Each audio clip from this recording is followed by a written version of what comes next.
Can you guys see anything? Atlas, I think you broke my cheekbone. Oh, it says excellent connection. It's never said that before.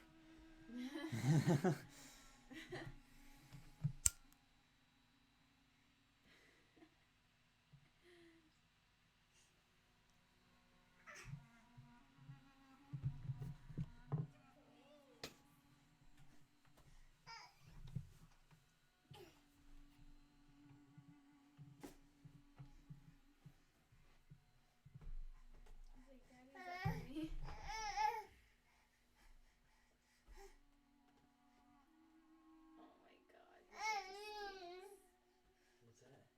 a stinker.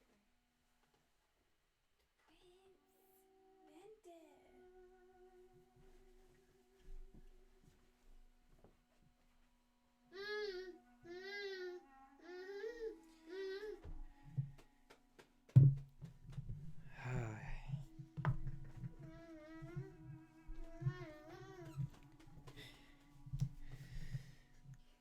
Oh, I gotta put on my cool shirt. What's up, you guys? Welcome back to the Man of Letters reading. But I gotta put my radio voice on.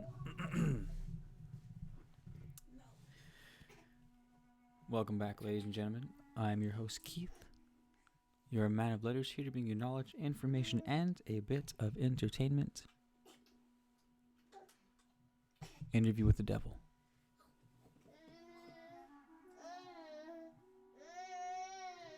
Napoleon Hill. With cliff notes by Atlas. Atlas Orion Guerrero Garcia. Hold on. Face hurts. Where's my cool shirt at? Definitely not mine.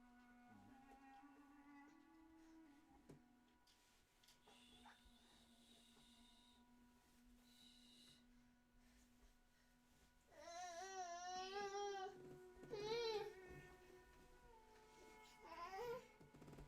yours, like, I gave to you.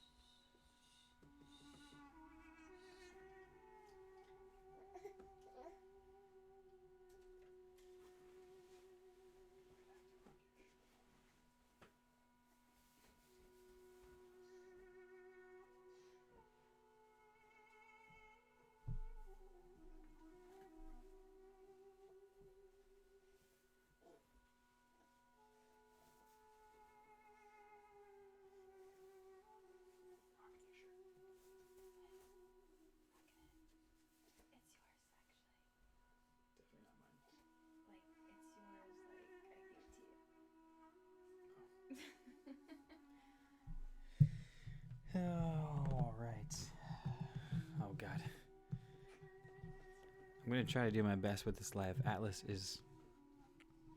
He's a maniac. Maniac. Oh, I got to fix that camera.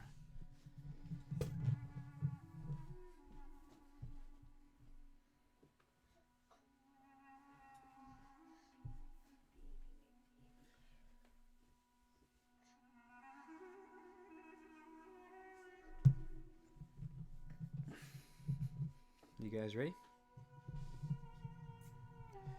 Audio check. Let me know if anything's going weird and...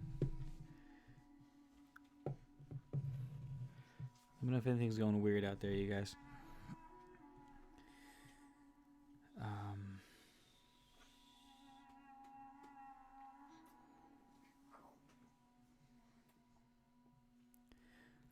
We'll start this video in about 5 minutes. If you're watching this video and you're not on a live, feel free to fast forward if you guys are here and it's live and you are also alive. And even if you're a ghost, hang in just a second for the rest of the squad to pull in.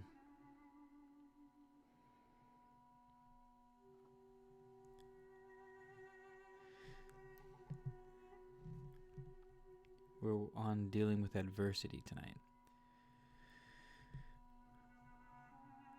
And who couldn't use some dealing with adversity tonight? If you haven't been following along the text, Napoleon Hill himself has been interviewing the devil. And the devil has been telling Napoleon Hill the secrets of corrupting mankind. There are a number of different ways he does that. Most heavily, he does it with causing people to become drifters, which is another word he uses for people who are aimless, don't have goals, can't think of their own volition, don't have their own thoughts, don't have their own ideas. He talks about another thing called hypnotic rhythm, which is a fancy way of saying habits. Only the devil talks about habits a little differently. Maybe that's why he calls them hypnotic rhythm. The idea that the devil presents is once you are locked into hypnotic rhythm, you cannot change it regardless of how old you are or how long you've been on this planet. It says you're fucked. On the bright side, if you set up positive hypnotic rhythms for yourself, those can also not be broken. We've been just going through chapter after chapter. Talks about education and religion, both of which lead to drifters. He talks about how he is God's equal and how you cannot get rid of the devil, because to get rid of the devil would be to get rid of God, which is a hermetic principle.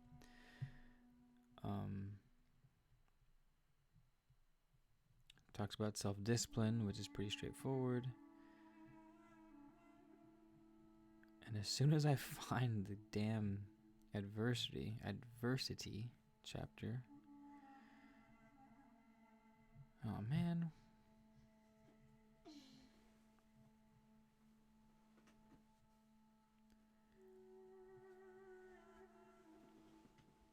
I'm going to be reading it off of my... Ooh, that's the end of the book. I passed it up.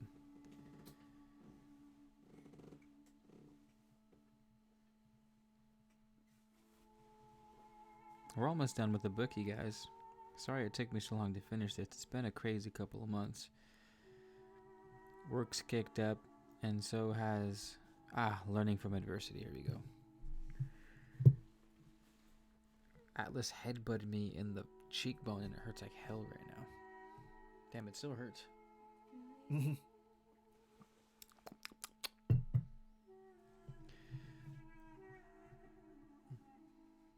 see, where are we? Oh, where are we? Your biceps look sexy. Oh, God. I'm just like...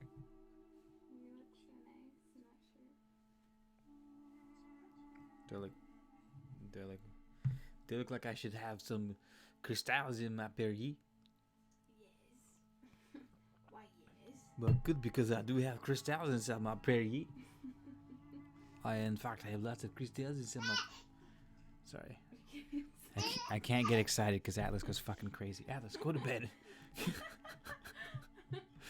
Fuck. Okay, I cheat that. I cheat that. You guys hear him breathing? That means he's about to explode. He goes... He's coming. I'm sorry for laughing. Okay, cheat that. Good. Cheat that. Nikki, Dominique, John Smith. He's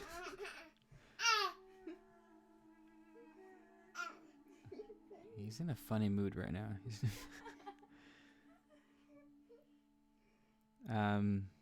Ishimwe. Sorry it took so long. And sorry I'm hosting it so late. I know a lot of you guys are on the East Coast. And some of you even further than that. It's just the way the cookie crumbles at the moment. Your Royal Highness. Where we got? Uppity. How's it going, Uppity? It's been a while. Nice to see you.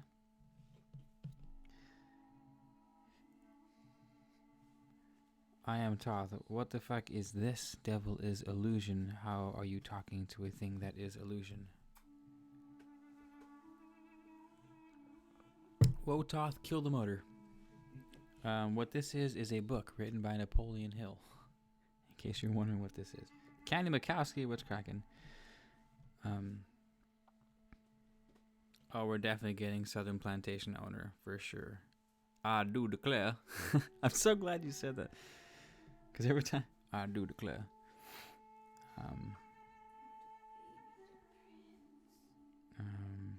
Dominique, I'm down. Where we at? Alchemy. Hey, what's up, Penny? Alice is in the background.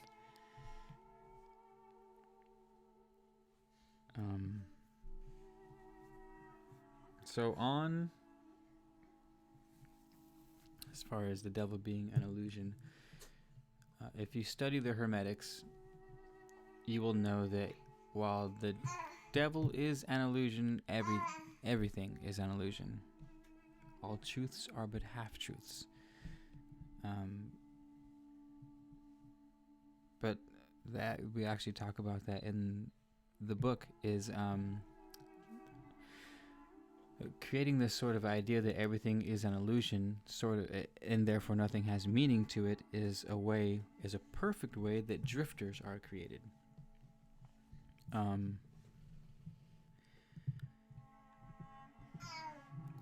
It's actually what I think is part of the New Age propaganda, is taking away meaning from everything, saying everything is an illusion, it's all a dream, nothing's real, the devil's not real, which is exactly what the devil says in the book. He says, one of my greatest feats is convincing people that I don't actually exist. Obviously, or maybe not obviously, but might be talking. He could just have been making this all up. Napoleon Hill, by the way, if you guys don't know, is the guy who wrote Think and Grow Rich. So every big businessman, entrepreneur who's lived in the past 60 years has read Think and Grow Rich. But he's also clearly into some heavy occult shit at the same time.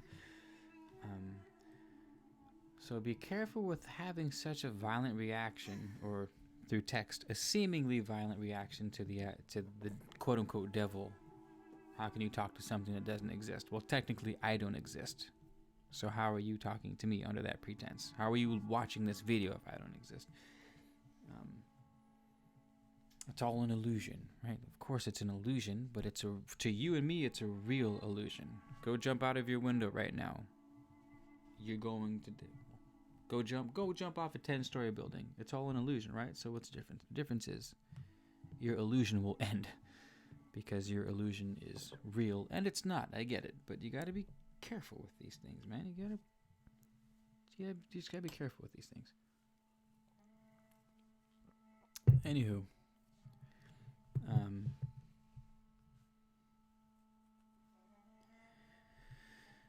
we shall proceed.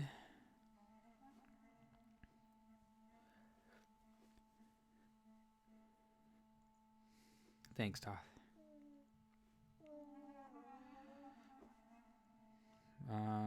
Torrin Floyd, thank you too. Also, Dominic, I saw that you joined the Patreon. Thank you so much. The email popped up. It's all you have a new Patreon.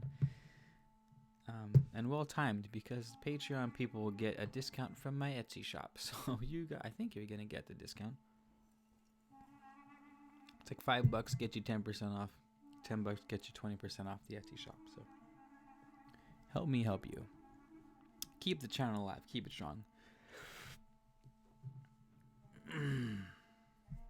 Well, if death is an illusion, that means life must also be an illusion, right? You see what I'm saying? See how there's a balance to all things? There's a different... I exist at a soul level, but I at the ego level of Keith doesn't exist, because for something to be true, it must always be true. And Keith isn't going to always be Keith, because before I was born, there was no Keith, and after I die, there will be no Keith. So the Keith is the illusion part. The soul part, the part that's connected to the source, of course, that's infinite.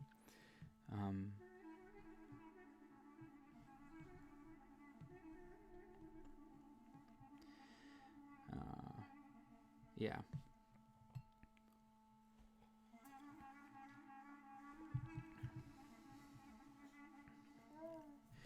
Luis, haven't heard from you.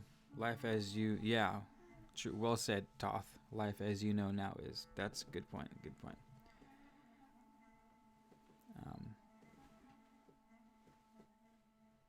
All right. Anywho, let's start this up. It's already 9 o'clock, and your boy's got work tomorrow.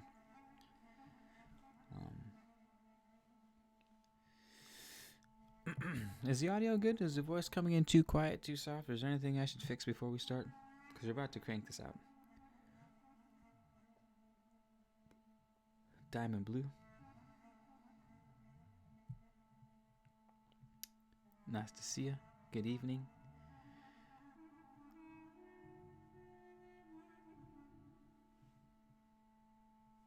Soul is sun.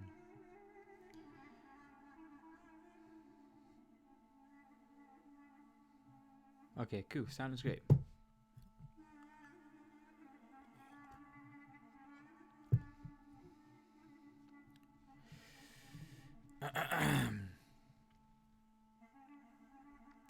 Why, Lucy?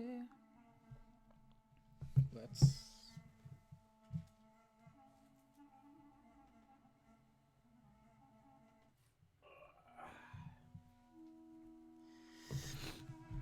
Ladies and gentlemen, without further ado, readings by Candlelight. Your host, Man of Letters, Keith, here to bring you knowledge, information, and hopefully, at the least, a bit of entertainment. Interview with the Devil, Napoleon Hill. Chapter 11, Learning from Adversity.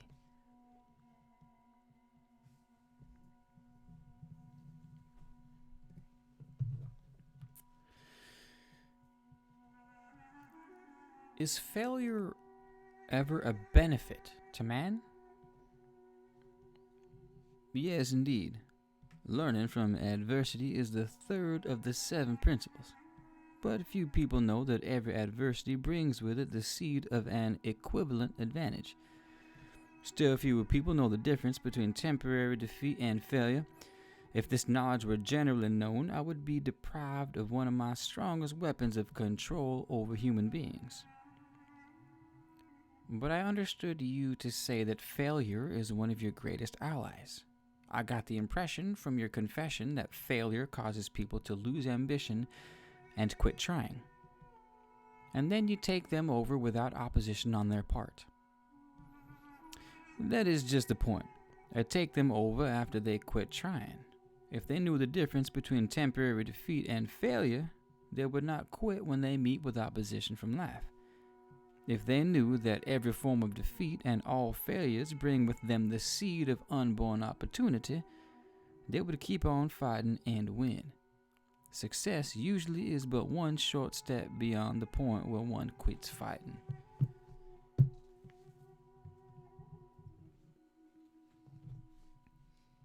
Is that all one might learn from adversity, defeat, and failure? No, it's the least of what one might learn. I hate to tell you this, but failure often serves as a blessing in disguise because it breaks up the grip of hypnotic rhythm and frees the mind for a fresh start. That's a fucking seed right there, if I've ever heard one. You guys should write that one down. Remember how we talked earlier about the hypnotic rhythm? You get stuck in hypnotic rhythm, you're on autopilot constantly. Your reaction, autopilot. Someone says something to you, you get angry, that's a reaction, autopilot. I think the age is about 35 when our psyches become pretty developed and we're pretty set in our ways. And you can, if you're smart, can predict what someone will do at any point in time. Given the circumstance, the situation, you can know, oh, that person's going to get mad, they're going to be happy, they're going to be sad, this is what they're going to say, this is the energy they're going to give off. It's fucking cause and effect. But failure, the devil is saying, breaks that up. Failure gives us a chance to break the hypnotic rhythm so that we can get a fresh start. So it's a good one to remember. Now we are getting somewhere. So you have confessed at long last that even nature's law of hypnotic rhythm can be and often is annulled by nature herself. Is that correct? No, that is not stating the matter accurately. Nature never reverses any of her natural laws. Nature does not take away a human being's freedom of thought through hypnotic rhythm.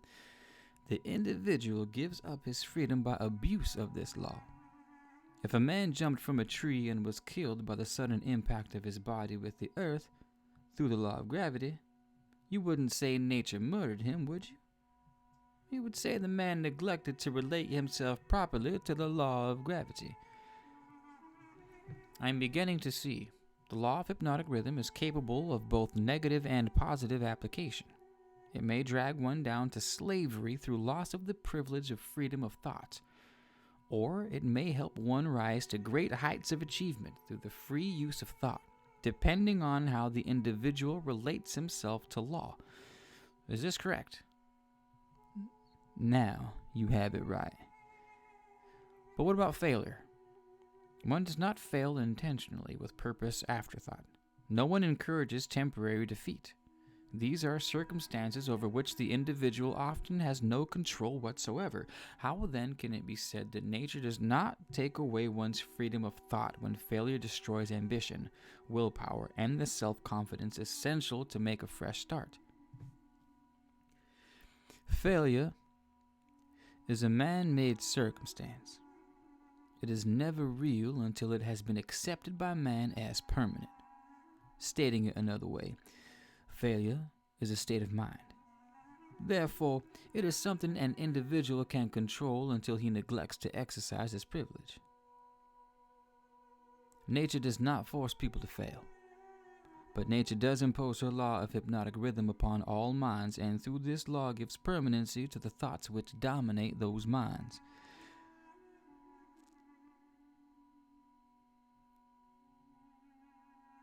In other words, thoughts are taken over by the law of hypnotic rhythm and made permanent if the individual accepts any circumstances as being permanent failure. That same law just as readily takes over and makes permanent thoughts of success. Whoops. All is mind, people. All is mind.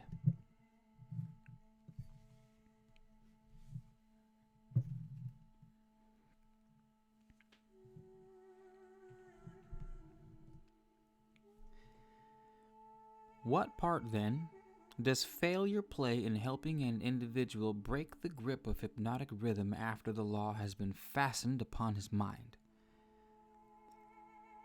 Failure brings a climax in which one has the privilege of clearing his mind of fear and making a new start in another direction.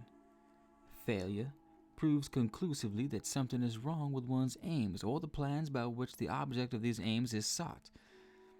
Failure is the dead end of the habit path one has been following, and when it is reached, it forces one to leave that path and take up another, thereby creating a new rhythm. But failure does more than this. It gives an individual an opportunity to test himself, wherein he may learn how much willpower he possesses.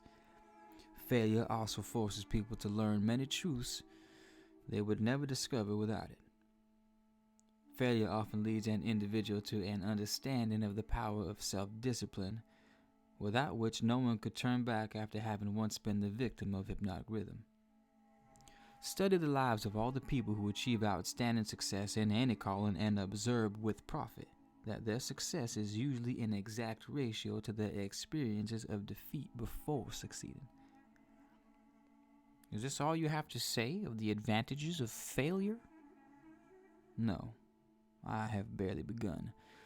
If you want the real significance of adversity, failure, defeat, and all other experiences which break up a human being's habits and force him to form new habits, watch nature at her work. Nature uses illness to break the physical rhythm of the body when the cells and organs become improperly related. She uses economic depressions to break the rhythm of the mass thought when great numbers of people become improperly related through business, social, and political activities. And she uses failure to break the rhythm of negative thought when an individual becomes improperly related to himself in his own mind. Observe carefully, and you will see that everywhere in nature there is always at work a natural law which gives eternal change to all matter, all energy, and to the power of thought. The only permanent thing in the universe is change. Eternal, inexorable change, through which every atom of matter and every unit of energy has the opportunity to properly relate itself to all other units of matter and energy, and every human being has the opportunity and privilege of properly relating himself to all other human beings, no matter how many mistakes he makes, or how many times or in what ways he may be defeated. When mass failure overtakes a nation, such as the 1929 World Business Depression, the circumstance is in perfect harmony with nature's plan to break up man's habits and give out fresh opportunities. What are you saying? What you are saying intrigues me. Am I to understand that hypnotic rhythm has something to do with the way people relate themselves to one another? That abstract, elusive thing called character is nothing but a manifestation of the law of hypnotic rhythm. Therefore, when speaking of one's character, it would be proper to say his thought habits have been crystallized into a positive or negative personality through hypnotic rhythm. One is good or bad because of the knitting together of his thoughts and deeds through hypnotic rhythm.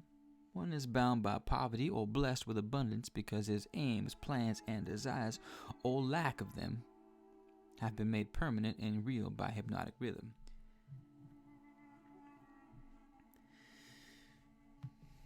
Again, the devil keeps hammering away on this idea of hypnotic rhythm that I was talking a bit about when I talked about by the time you're 35.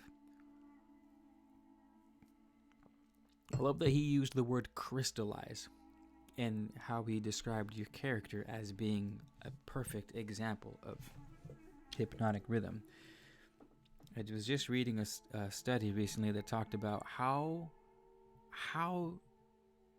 severely drastic people's personalities change throughout their lives. They studied this by having people take personality tests over decades. People are fucking complete opposite ends of this spectrum in social ideas and political ideas and scientific, philosophical, religious ideas. We change throughout our entire lives.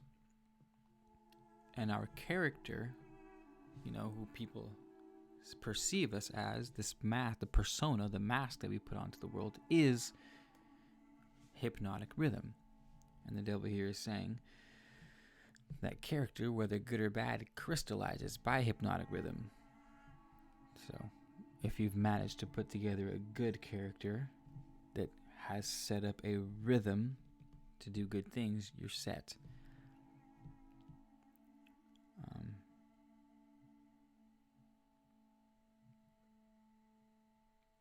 John, so we fail because the universe wants us to see new opportunities that will bring us more of what we desire. I don't know if I would say it that way, John Smith. John Smith asked a good question. He said, so we fail because the universe wants us to see new opportunities that will bring us more of what we desire. I don't think we fail because the universe wants us to fail. I think we fail because we fail. I think what he's saying is that within failure, there is an opportunity for growth. And the devil says that seed is the failure shows you that you've been doing something wrong. It breaks the pattern. It breaks the hypnotic rhythm. I wouldn't go as far as to say this, the universe wants us. I don't think the universe wants us to fail, and I don't think the universe wants us to succeed. I think the universe and multiverse and existence, period, in this illusionary existence, in the mind of the all, I think that the universe just responds. It's all like Tesla said, it's all frequency. What you put out, you're going to get. As above, so below. As you reap, you will sow. Cause and effect. The Bible says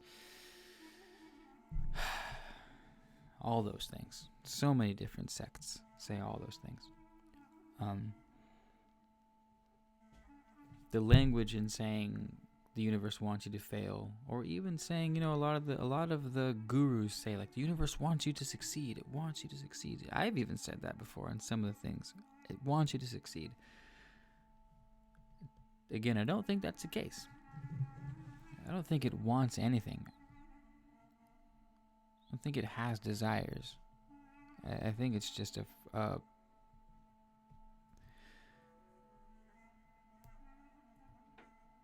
gigantic fucking resonance chamber. Just an infinitely, unimaginably large resonant chamber.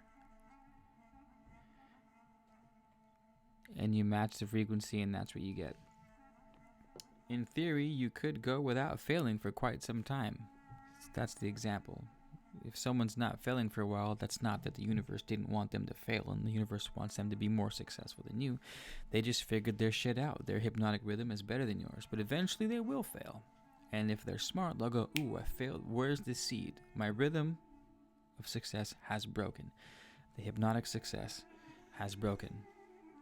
Now is a chance to go back to the drawing boards. I've been in my masculine, pushing forward constantly. Now it's stopped. Now maybe I can sit into the feminine and be a little more passive, go back to the drawing board, reevaluate my situation, reevaluate, do I even want to keep going on this path?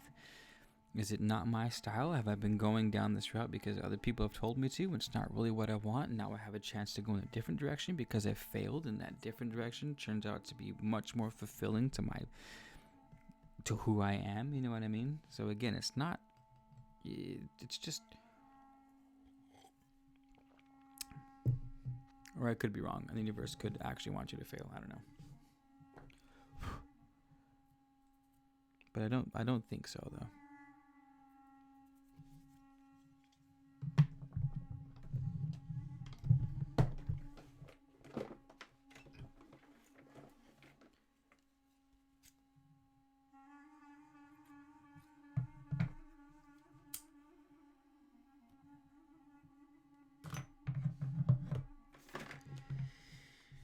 Anywho.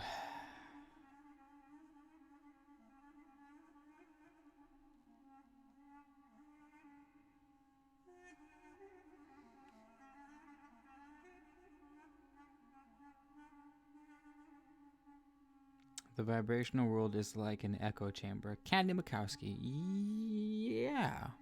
The vibrational world is like an echo chamber.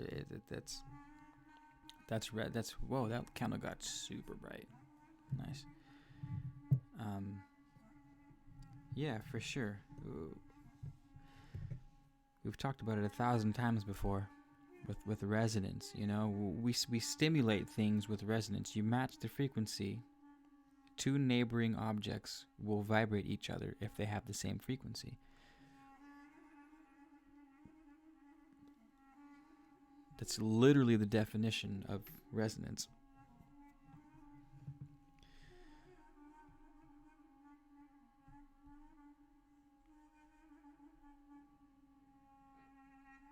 Man, that's mugwort smells so good. It's like really doing it for me right now. Hold on, guys. Like, rub the mugwort all over me right now because I can't get enough of it. That might have been overkill, but it's fine.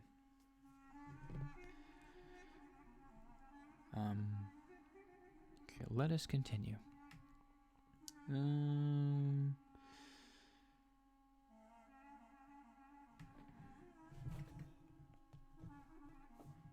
Where'd I leave off at? Connection, all human relationships, many succeed.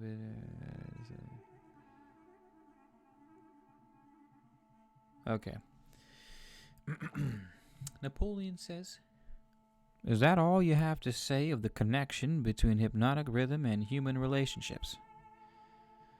No, just because we're talking and speaking for really connection, man, succeed in business, do so entirely because of the way they relate themselves to human associates and to others outside of the business.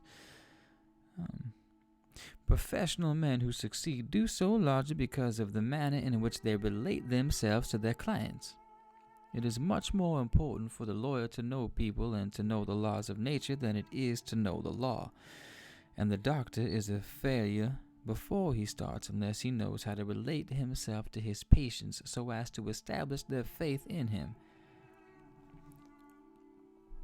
I don't have enough time to go into that, but that was a gem.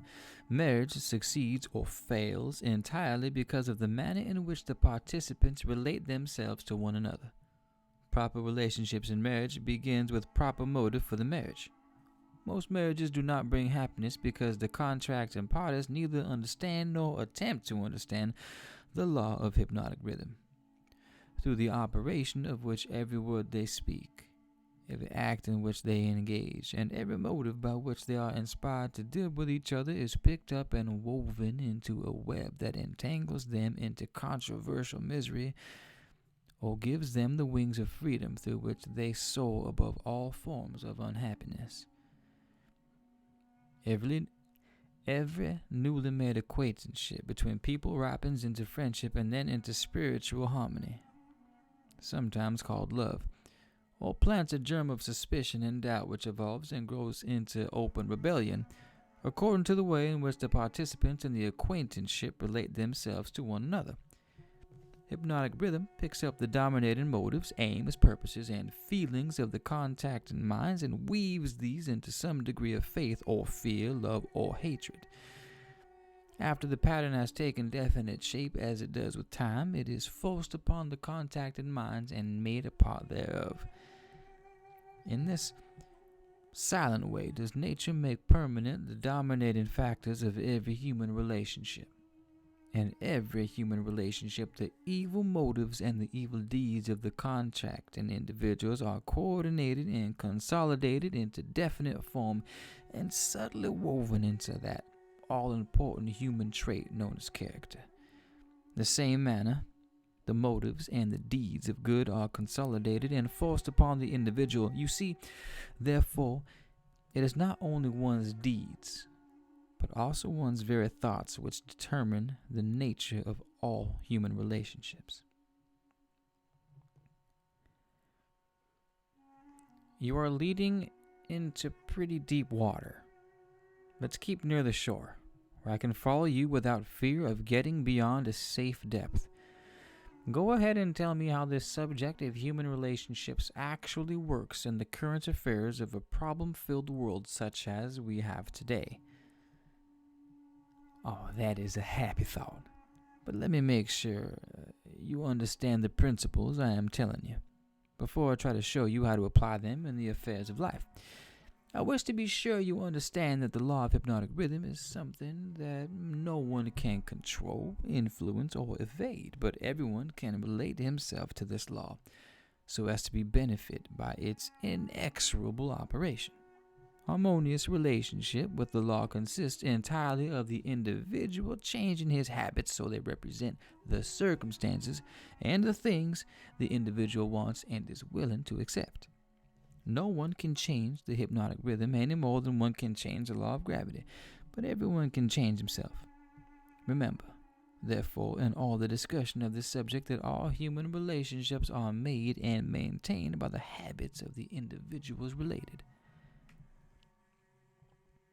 The law of hypnotic rhythm plays only the part of the solidifying the factors which constitute human relationships, but it does not create those factors. Before we go further with the discussion of human relationships, I want to get a clear understanding of the subconscious mind. The term subconscious mind represents a hypothetical physical organ which has no actual existence. The mind of man consists of universal energy, some call it infinite intelligence, which the individual receives, appropriates, and organizes in definite thought forms through the network of intricate physical apparatus known as a brain. These thought forms are replicas of various stimuli which reach the brain through the 5 commonly known physical senses and the 6th sense, which is not so well known. When any form of stimuli reaches the brain and takes the definite shape of thought, it is classified and stored away in a group of the brain cells known as the memory group. All thoughts of a similar nature are stored together, so that the bringing forth of one leads to easy contact with all its associates. The system is very similar to the modern office. Whoa, that's interesting.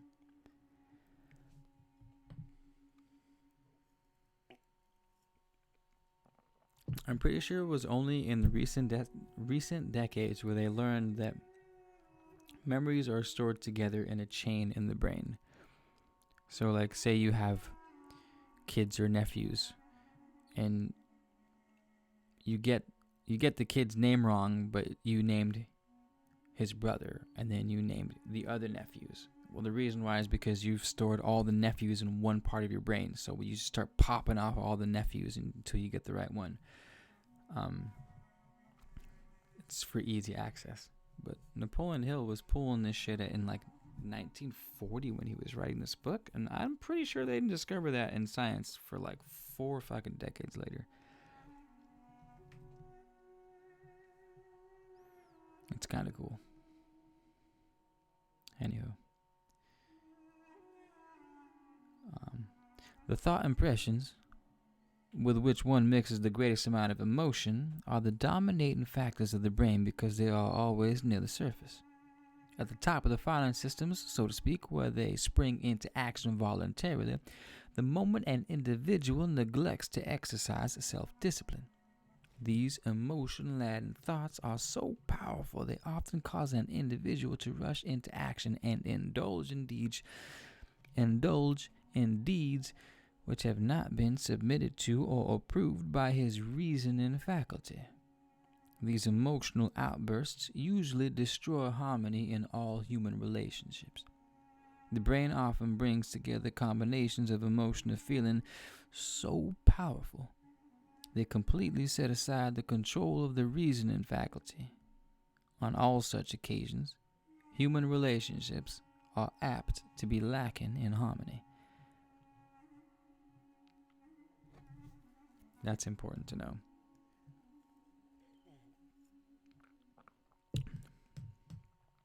Emotions, some might say energy in motion. Emotions are the most powerful tool you guys have at your disposal for creating anything. But because existence is balanced through polarity and rhythm, if something has an extreme potential for creation, it has an equally powerful potential for destroying. And those that act on pure emotion without reason are doomed to fail, just as those are that act with pure logic and reasoning and fail to use emotion are also doomed to fail. It's all about the balance, you guys.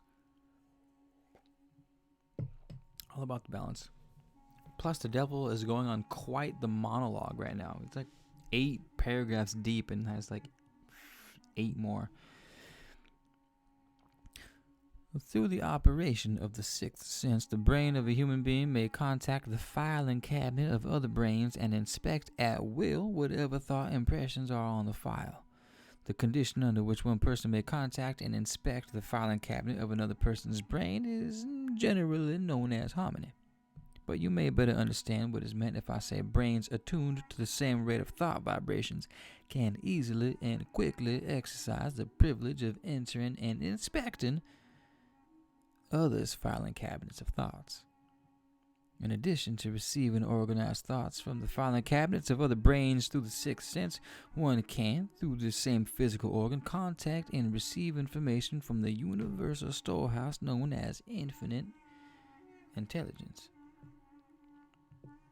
All forms reaching one's brains through the sixth sense comes from the sources not easily isolated or traced. Therefore, this sort of information is generally believed to come from one's subconscious mind. The sixth sense is the organ of the brain through which one receives all information, all knowledge, all thought impressions which do not come through one or more of the 5 physical senses.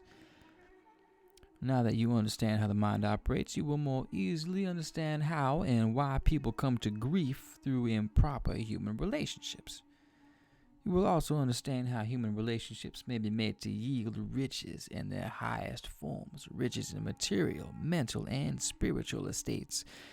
Moreover, you will understand that there can never be happiness except through understanding and application of the right principles of human relationships.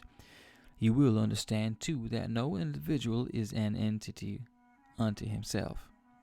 That completeness of mind can be attained only by harmony of purpose and deed, between two or more minds.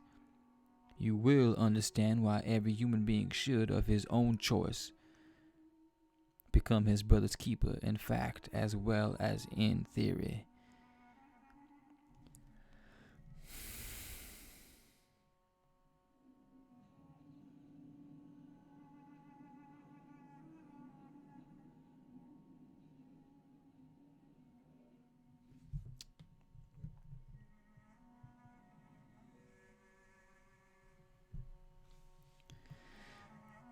I'm going to dip into the room right now and make sure that nothing weird's going on. My biggest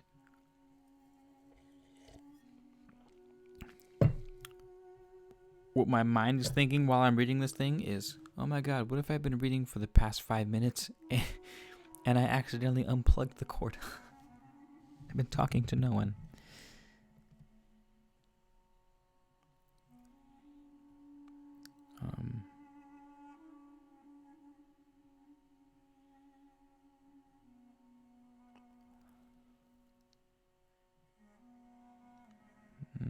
You guys seem to be doing just fine in the chat room.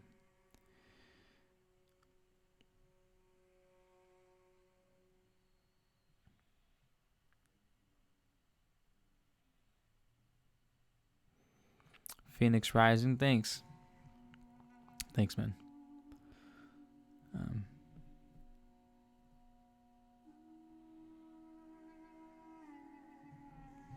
Tarth, are you disappearing for the new year? Is that what's happening?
I am Toth. Thanks for stepping in. Thanks for dropping knowledge. And thanks for inspiring the squad. Appreciate it. I much appreciate it.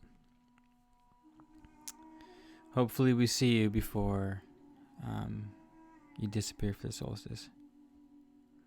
Keith, I could sleep to the plantation. Hypnotic rhythm is a force to be reckoned with. Absolutely. Yeah. Well, just think about it. This is part of like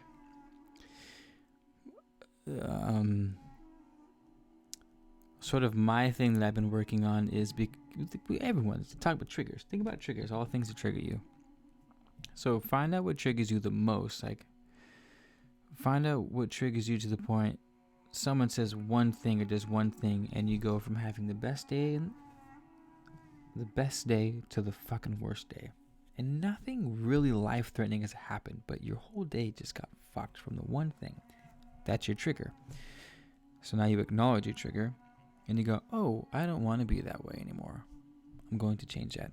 It happens again, and you get the same violent reaction, the same trigger. You get just as fucking pissed off, just as twisted, or just as depressed, or just as self-conscious, just as whatever that negative emotion is.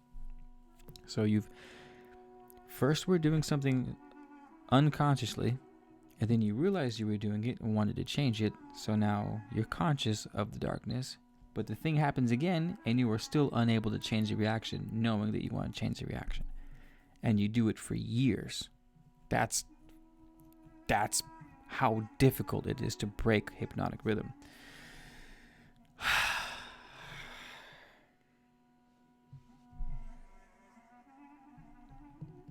So yeah, hypnotic rhythm is a doozy. I feel you on that. But the beautiful thing is, if you're smart, you'll use that to your advantage. You'll be setting the hypnotic rhythm so that you act,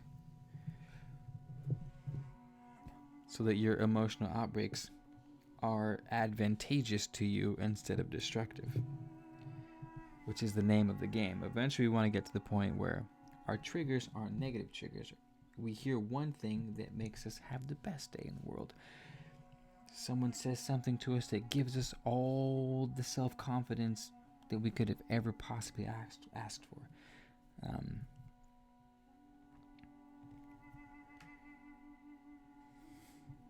We become fucking hermeticists, alchemists, transmuting the heavier states of mind, the lead, into the lighter states of mind, gold. That's what that's what alchemists have been doing for millennia.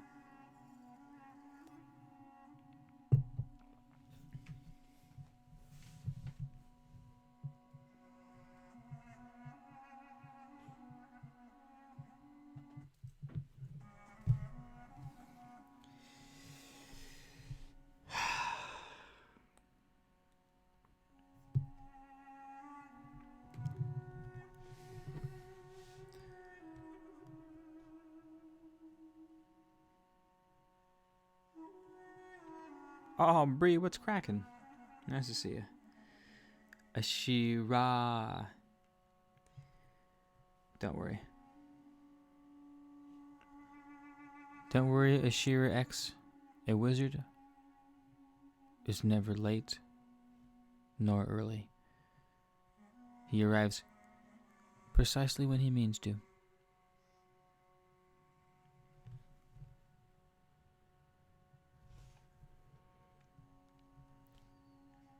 Alright, let's keep this bad boy rolling.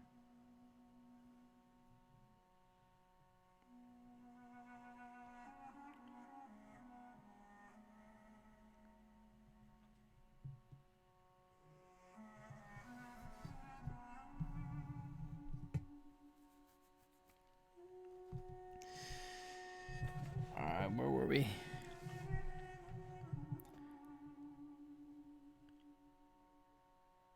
Okay. What you say may be true, but I still insist that you have me beyond safe depths of thought. Let us get back nearer to the shore where I can wade in familiar water. We shall go out into the deeper water after we learn to swim. We started out to discuss the subject of how to profit by adversity, but it seems we have drifted somewhat afield from the subject.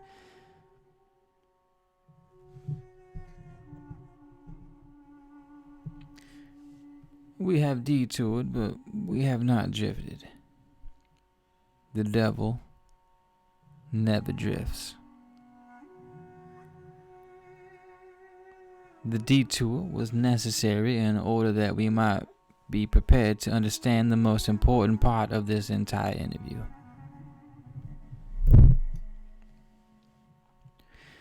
We are now ready to get back to the discussion of the subject of adversity.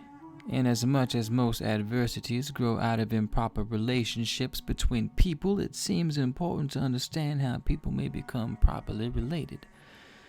Naturally, the question arises as to what is a proper relationship between people.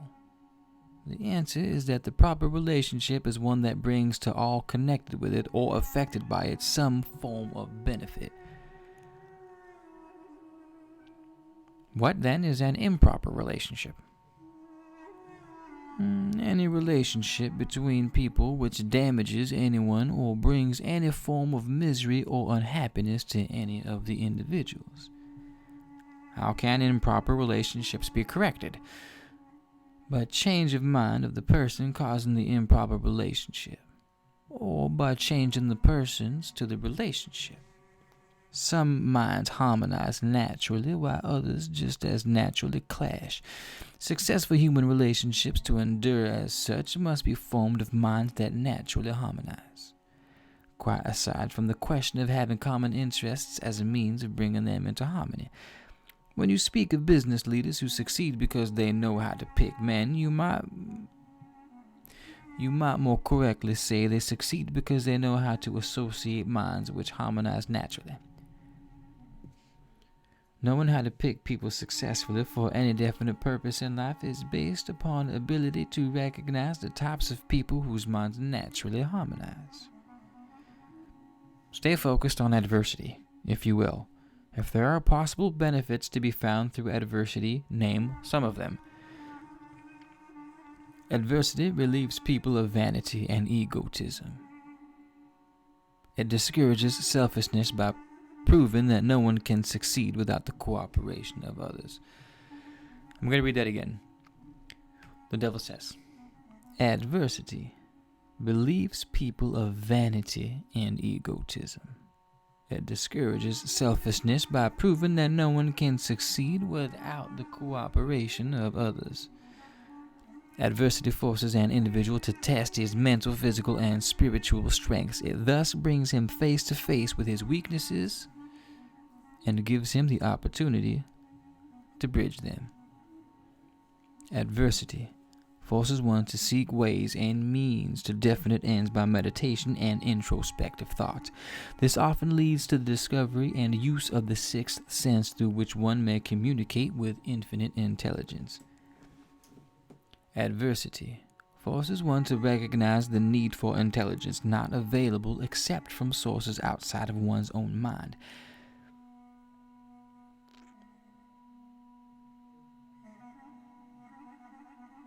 Adversity breaks old habits of thought and gives one an opportunity to form new habits. Therefore, it may serve to break the old hypnotic rhythm and change its operation from negative to positive ends. What is the greatest benefit one may receive through adversity?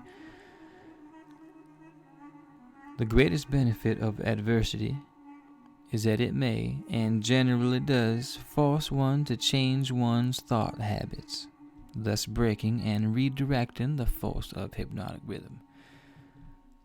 In other words, failure always is a blessing when it forces one to acquire knowledge or to build habits that lead to the achievement of one's major purpose in life. Is this correct? Yes. And something more. Failure is a blessing.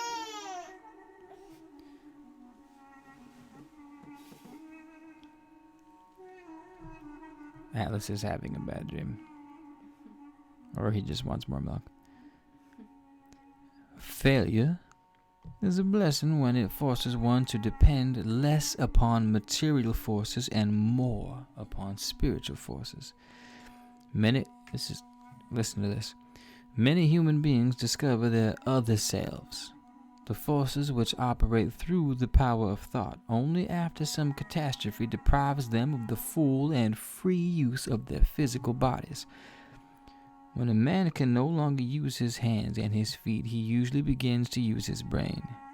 Thus he puts himself in a way of discovering the power of his own mind.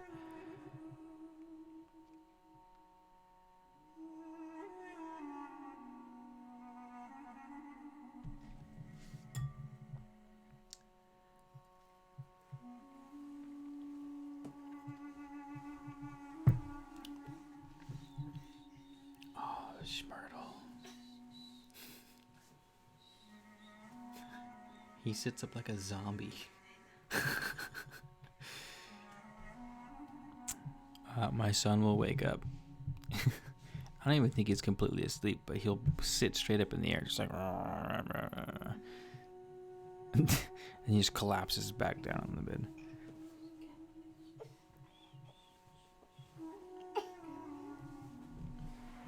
Oh, Prince.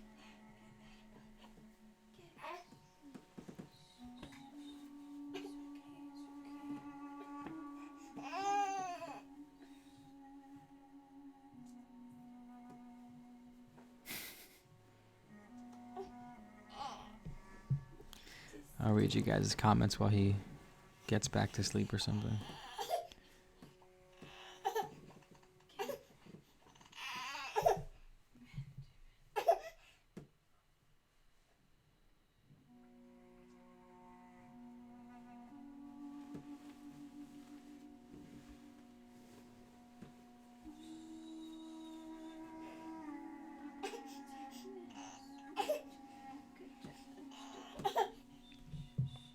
Torin Floyd, glad I could be of service.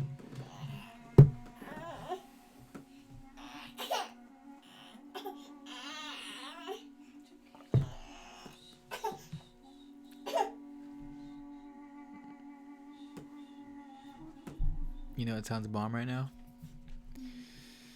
The taco truck down the street.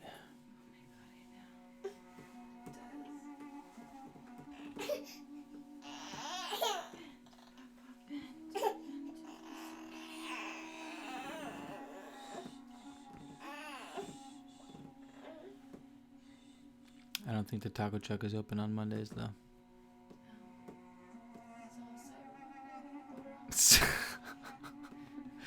Cyber Monday, buy 10 tacos, get 10 free. Why doesn't anyone do Black Friday sales on food? Probably do. Maybe. That would be nice. Do you think this info would have been useful during slavery? That's a great question. Diamond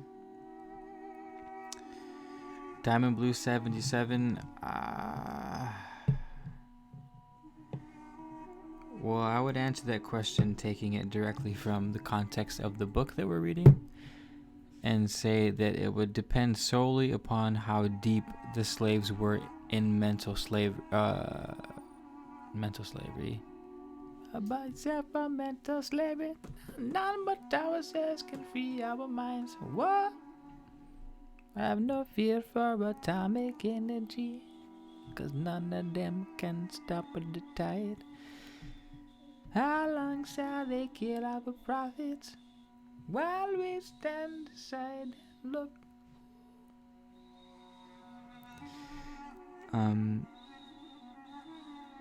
Yeah, because you got to remember, a lot of the slaves were so deep in the hypnotic rhythm of things that they didn't want to escape, or they didn't even bother running away, or they just saw themselves as slaves, and this was it. My grandparents were slaves, I'm a slave, my children are slaves, this is what we do. Massa takes care of us, kind of thing, you know?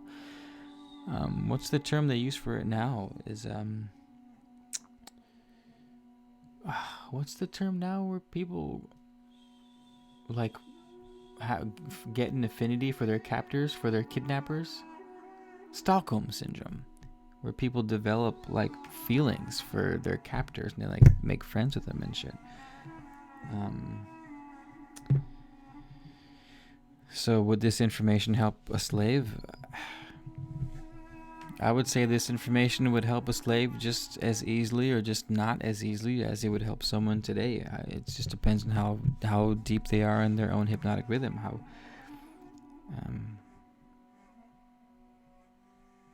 If they're fresh off the boat and they read something like this, they would probably try to escape and would choose fucking give me liberty or give me death. But someone 4 or 5 generations down the line might not be so easy, because again, the hypnotic rhythm is so planted that they're a slave, and this is just how things are, that it wouldn't be an option.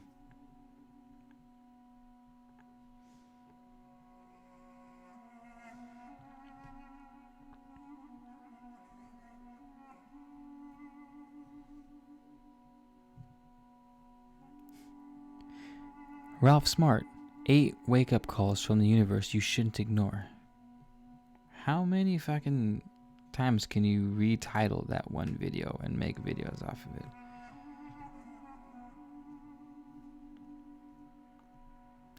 Anywho.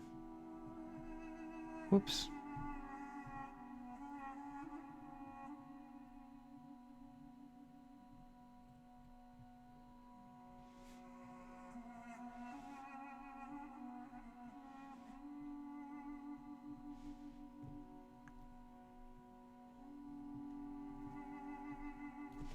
How much longer is this thing? I'm running out of steam over here.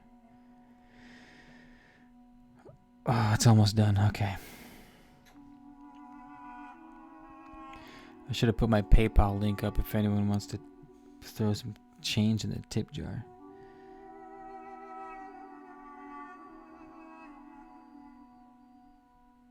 Oh man, I lost my spot. Okay. Isn't adversity apt to break one's self-reliance and cause one to give up hope? It has that effect on those whose willpower is weak through long-established habits of drifting. It has the opposite effect on those who have not been weakened through drifting.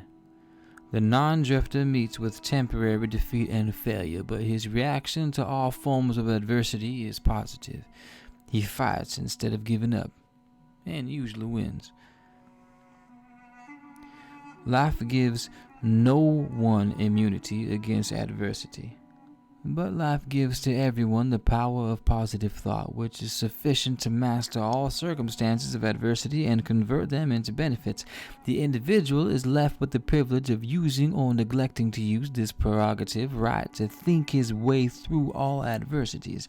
Every individual is forced either to use his thought power for the attainment of definite positive ends or by neglect,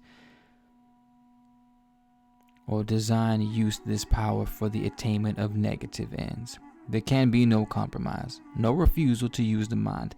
The law of hypnotic rhythm forces every individual to give some degree of use, either negative or positive, to his mind, but it does not influence the individual as to which use he will make.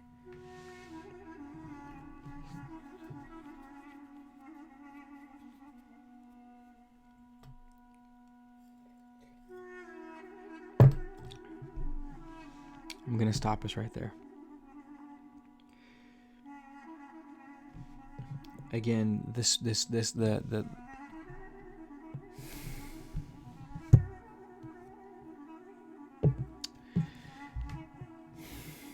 oh, come on, like,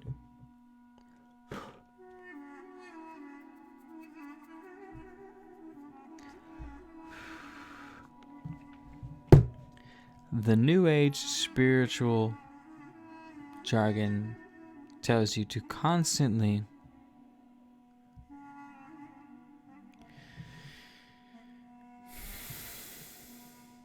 maybe not. I'm just going to keep going. We're going to keep going. Am I to understand from what you say that every adversity is a blessing? Here's to answer your question, John Smith. Am I to understand from what you say that every adversity is a blessing?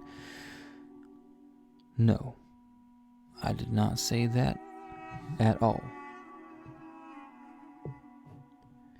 I said there is the seed of an equivalent advantage in every adversity. I did not say there was the full-blown flower of advantage, just the seed. Usually the seed consists of some form of knowledge, some idea or plan, or some opportunity from which one would not have been available except through the change of the thought habits forced by the adversity. So I feel like I answered that question way too similar to the devil himself. So, be that as it will. Yeah.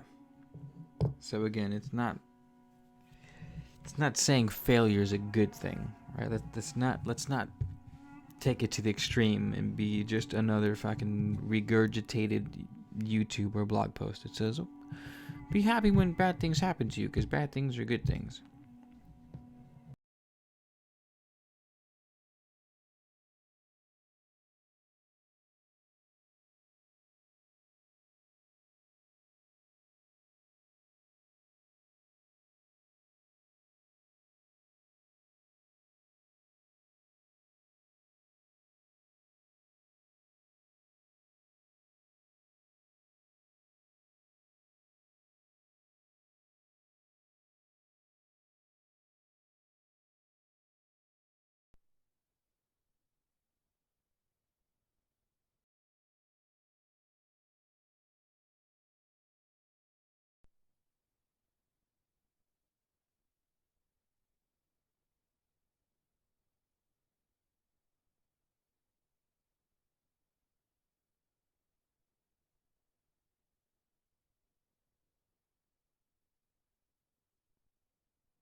we back in action? Did I just pull that miracle off?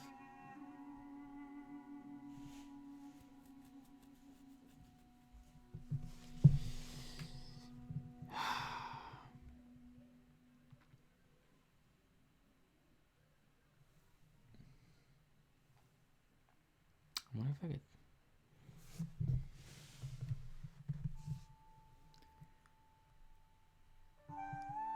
How are we looking, guys? Are we? What is this lovely sound in the background? That's anime-ish.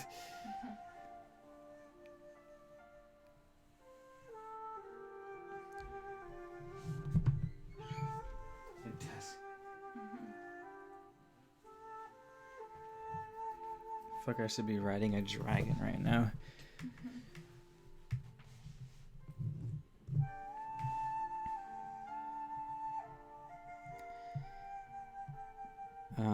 We're almost done, you guys. We don't have to end. We just have a couple more chapters left. Okay. Let's do this.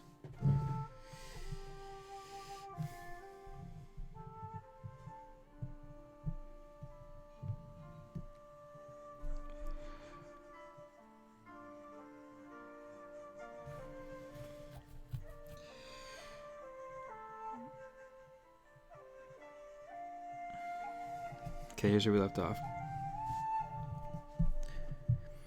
Are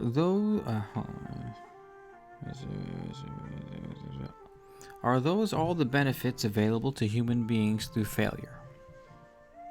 No, failure is used by nature as a common language in which the chastises people, in which she chastises people when they neglect to adapt themselves to her laws. For example, the World War was man-made and destructive. Nature planted in the circumstances of the war the seed of an equivalent reprimand in the form of a world depression. The depression was inevitable and inescapable. It followed the war as naturally as day follows night, and by the operation of the self-same law, the law of hypnotic rhythm. Am I to understand that the law of hypnotic rhythm is the same as that which Ralph Waldo Emerson called the law of compensation? The law of hypnotic rhythm is the law of compensation. Huh, that's funny. The law of hypnotic rhythm is the law of compensation. In the Kabbalion, under the principle of rhythm, there is a subclause called the law of compensation, which says every action will have an equal reaction on the opposite side of the spectrum. I've said this 1,000 times if you guys follow the channel. And here we are in Napoleon Hill's interview with the devil, and the devil is saying, the law of hypnotic rhythm is the law of compensation. Same exact words. It's fucking crazy. It is the power with which nature balances negative and positive forces throughout the universes, in all forms of energy, in all forms of matter, and in all human relationships. Does the law of hypnotic rhythm operate quickly in all instances? For example, does this law immediately bless one with the benefits of positive applications or thoughts, or curse one immediately with the results of negative thoughts? The law operates definitely, but not always as swiftly. Both the benefits and the penalties incurred through the law by which individuals may be harvested by others, either before or after their death. Observe how this law works by forcing upon one generation of people the effects of both the sins and the virtues of preceding generations. In the operation of all of nature's laws, the fourth dimension, time, is an inexorable factor. The length of time consumed by nature in the relation of effects to their cause depends, in every instance, on the circumstances at hand. Nature grows a pumpkin in 3 months. A good-sized oak tree requires 100 years. She converts a hen's egg into a chicken in 4 weeks. but she requires 9 months to convert the egg of a human being into an individual. End chapter 11. Only one more chapter and we're done.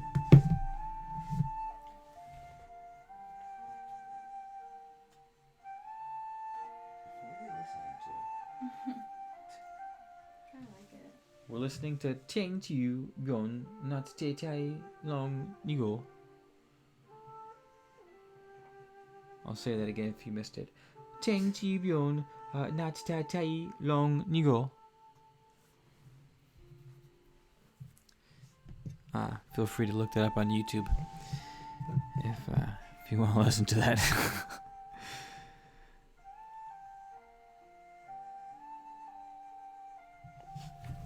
Oh my goodness. Uh-oh. Where are we?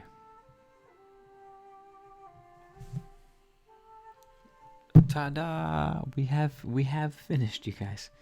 Thanks for hanging in there. That was somewhat of a long one. It's 10:04. We finished with time to spare.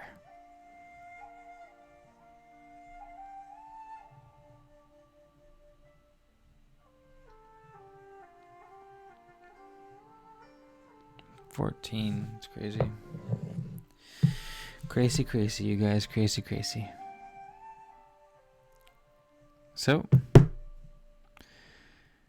is there anyone left in the room? Anyone have anything else to share? Or are we going to call it for this episode of Readings by Candlelight?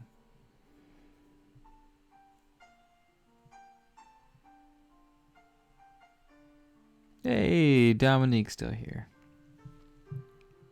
So,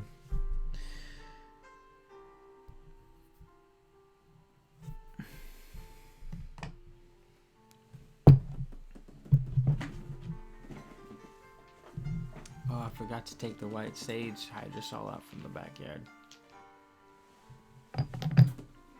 Merb City.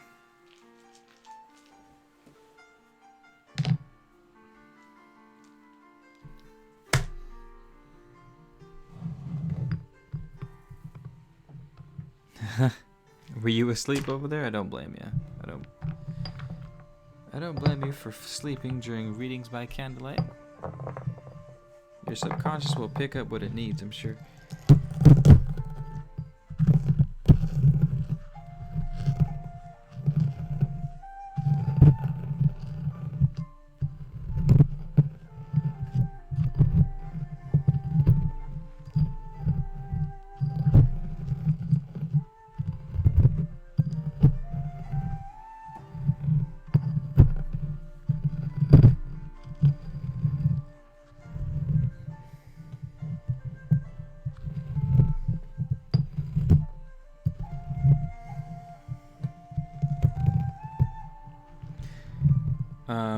Another chapter? You guys want to keep going and finish the chapter? I don't know. There is one more chapter. I don't know if I got it in me to finish that tonight, though.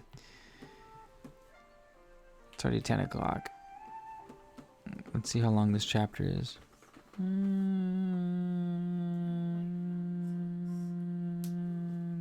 It's kind of long. Yeah, there's no way I'm reading this chapter tonight. We won't be out of here till midnight if that's the case. What happened to your phone? Well, let me look at my shopping cart. And I put everything and took the time to look at everything and put it in there. So now I have to go on my computer. Why won't you look at the shopping cart? Because it's stupid. Because fucking Ting Chibyon Nat Tai Tai Long Ni. Sword Art Online. Sword Art Online.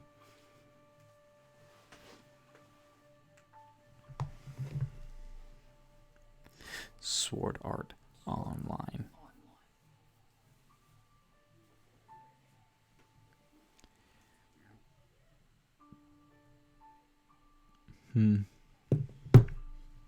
Is there anybody in the room who hasn't heard a reading by Candlelight?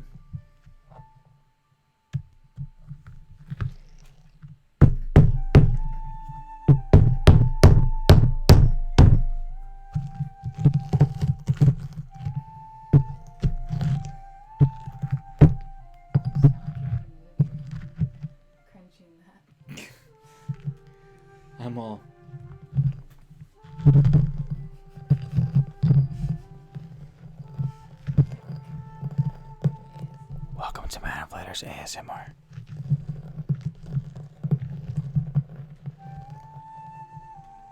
We're grinding up white Mexican copal so that we can make an absolute essential oil. It's time to open the crown chakra.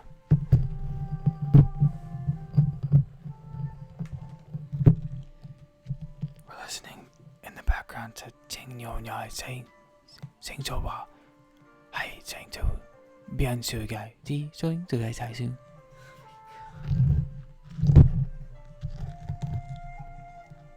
Don't laugh, this is not a joking matter. This is an ASMR. This is an ASMR sword art online.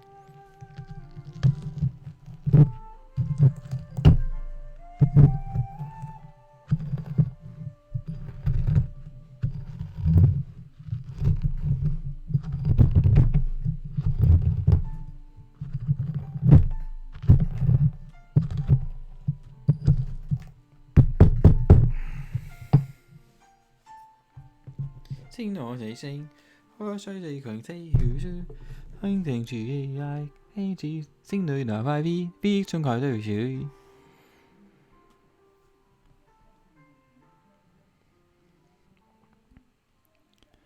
The name gets longer and changes. Whoa, shit.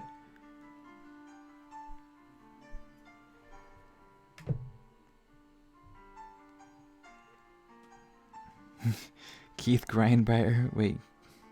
What name? What name's getting longer? I need a baggie for these herbs. I'm just getting curious. Like, do I have anything I could put this in? There's like plastic bags downstairs. Oh, like right now. Yeah. 心路係細追線上線係低制上岸，威晒上。In case you guys don't know by now, watching foreign martial arts movies is one of my favorite pastimes. This big or too big? Does it seal? Yeah. Sorry, I don't speak English.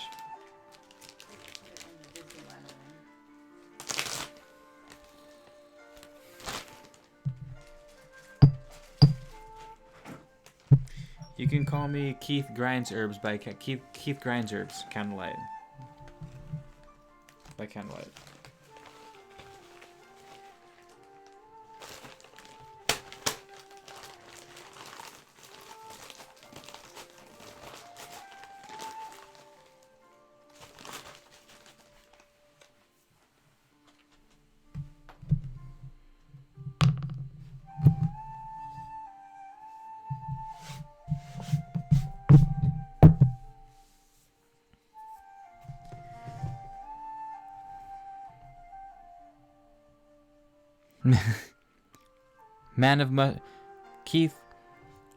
Keith, son of Richard,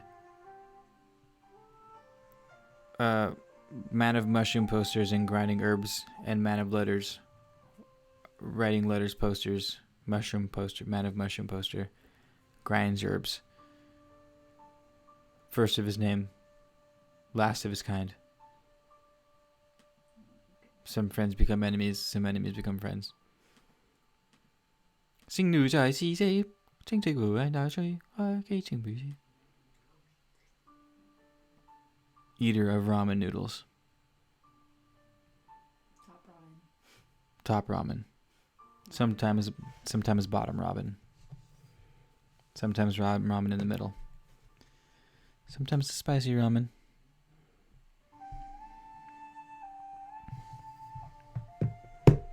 She ha she ting di.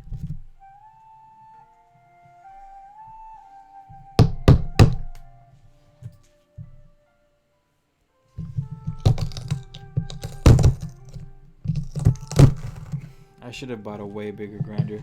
Just looked bigger in the picture for some reason.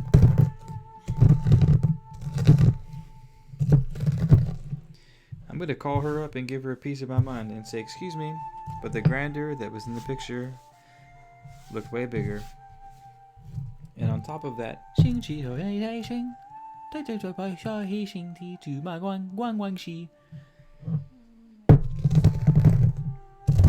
gotta stop. People are gonna think I'm racist.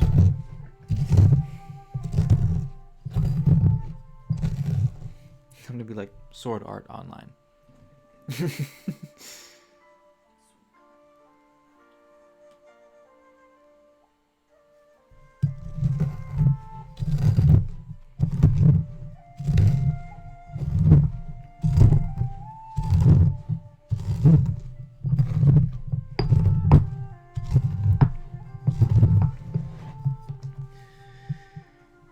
Oh man, I'm hungry. Me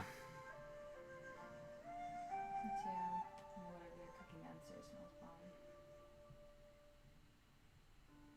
Oh my god. Yeah, I always look bigger in the pictures. Bah! Well played. Well played. It's definitely what she said.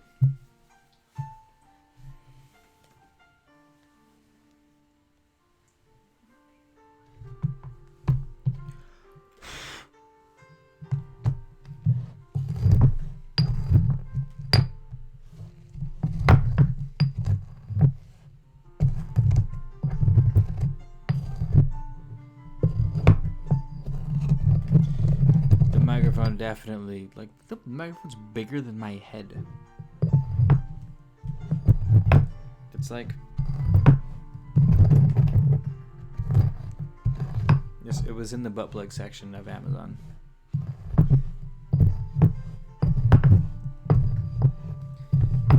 It was a butt plug section Amazon. 星期no hai hai ho hai 星期two si ha 星期 today si 星期二你si. It's crazy the intonations they use. I was like ba boo ba dee doo boo bee boo bee.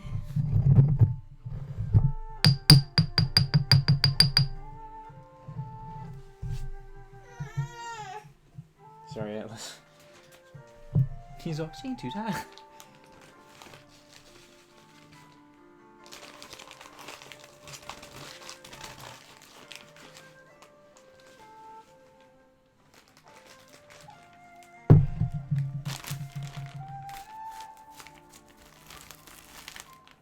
Damn, look at It's like cocaine. I'm actually grinding up cocaine rocks, you guys. Just kidding. YouTube, don't shut down my video. Don't shut down my channel. It's copal resin, I swear.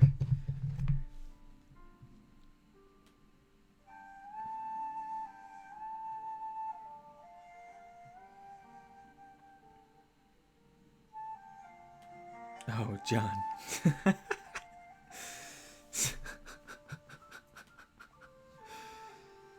Oh my god. I can't.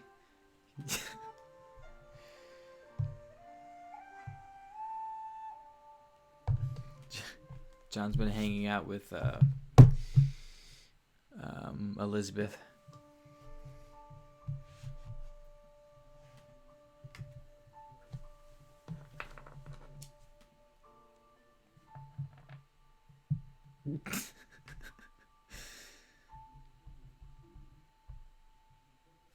You're all shake. 星座四，停止住啊，你隨住啲住啊，啲情住啊，知你知。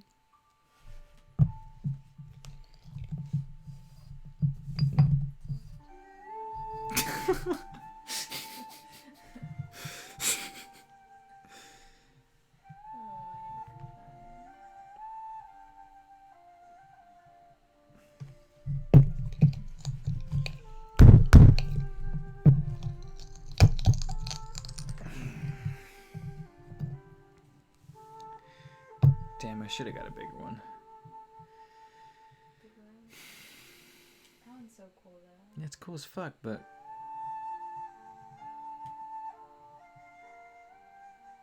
I hate this. I need one like the size of this table where I can just drop boulders into it. Just walk over with like a 20-pound rock and just fucking drop it on top of everything. Like this. Ching chu na ni ha ching ding doo doo.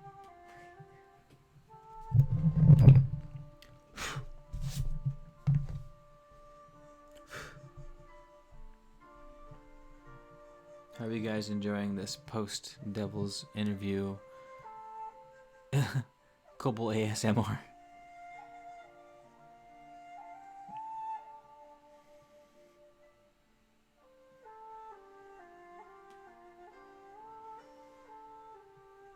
Oh my god.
I'm definitely getting assassinated by ninjas tonight. They're gonna come into the door and be like, and then I'm gonna be ninja starred.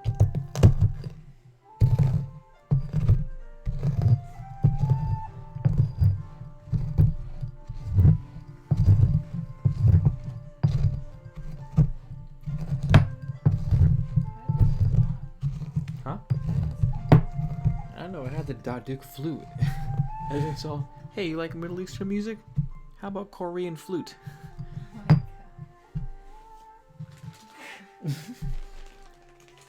Hey, how about Ching Chu Day? Hey, Chi Ting Du.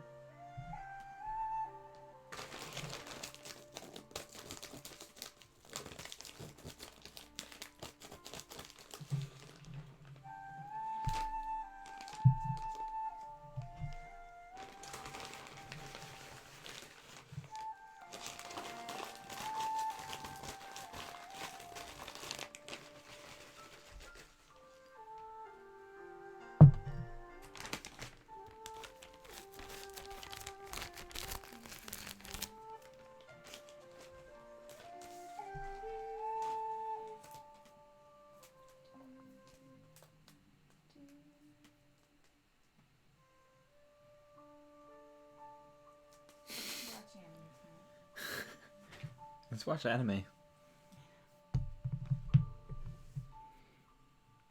We should watch that show we were watching last night.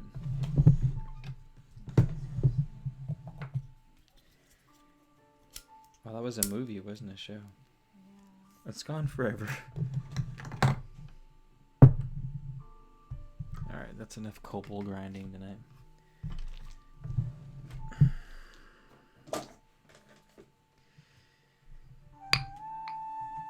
Fucking song.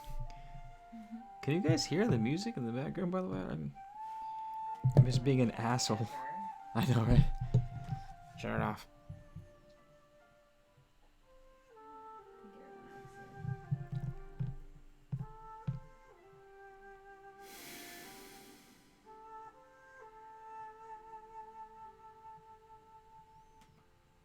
Junior. Just tapping in right now, huh?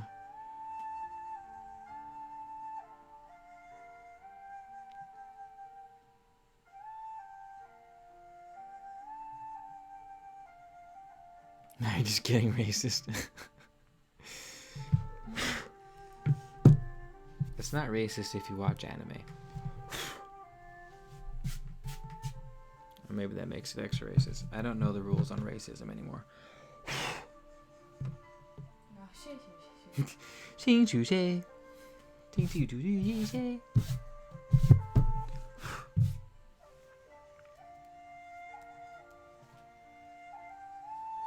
To be fair, I grew up with a ton of Asian homies. I grew up in a heavily Asian spot when I was little, and the Asians talk shit about every race.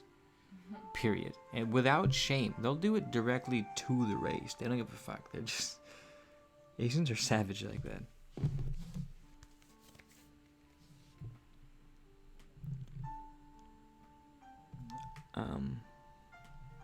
Okay, guys. Thanks for hanging out as long as you did. I'm gonna call it. I'll see you guys soon. The next devil interview will be, I don't know, sometime this week, and we'll have finished the book. Not sure how many more live readings I'll do because these things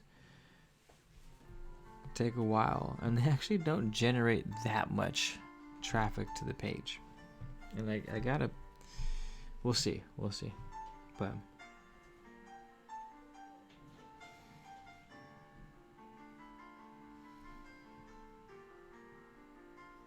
I'm gonna have to watch anime. Alright, John. Alright, Dominique. Alright, Candy Makowski. Mike Wazowski. Good night. Thanks for hanging. And see you soon. 新手那带地图地图比地定住，图图带出下心，图带呼吸，把整多我起步。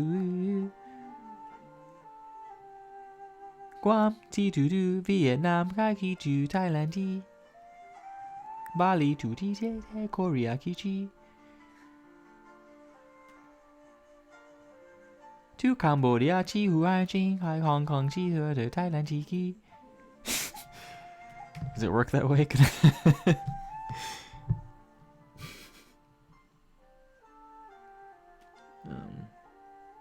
Oh, Embry, how could I forget? Further, you just drop a heart every once in a while. I like your style though. I do like your style. You're like a ninja. You're like the Xing Tu Ti ninja, where you just drop hearts every once in a while. Instead of ninja stars out of the dark, it's a heart out of the dark. I like it. I like your style.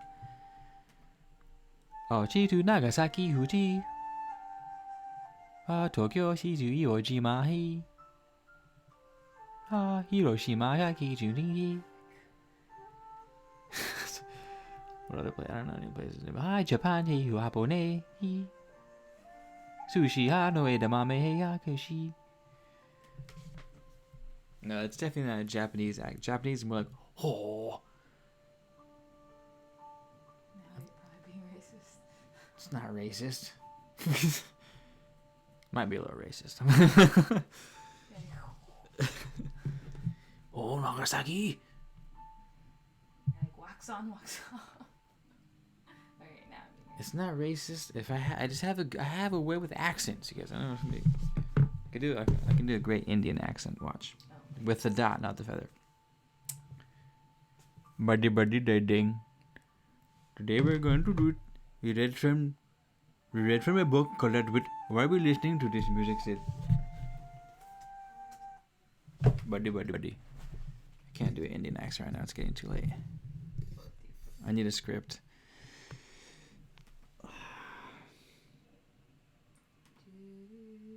No, don't sing it. I'm gonna need to sage my room after that. Oh, just got the entire Orient on my tail right now.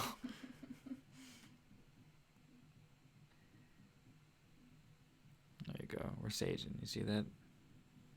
I can't stop doing that. I can't.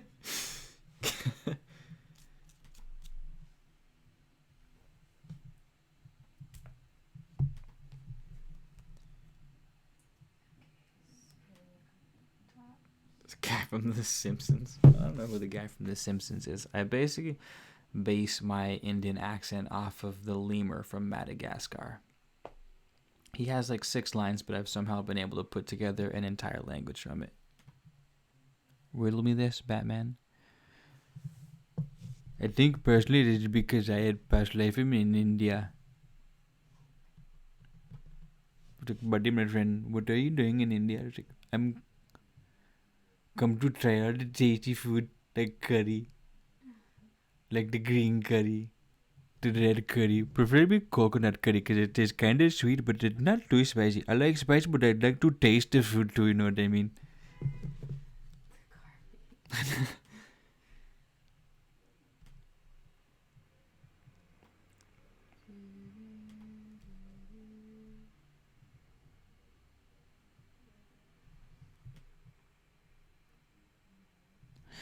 Do do do do do do do. Chung tap nog sex out kai. The next 6 videos in the YouTube lineup are written in God knows what language. I don't know how we got there from Islam flutes, but we did somehow.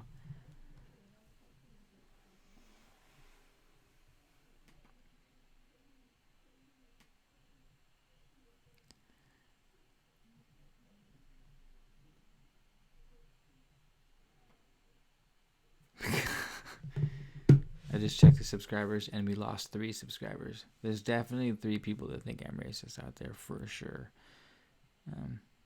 Sorry about that. What it do, boo boo? Okay, I'll see you guys. I'll probably do a live tomorrow just to stop in and say what's up. So come say hi. Other than that, good night.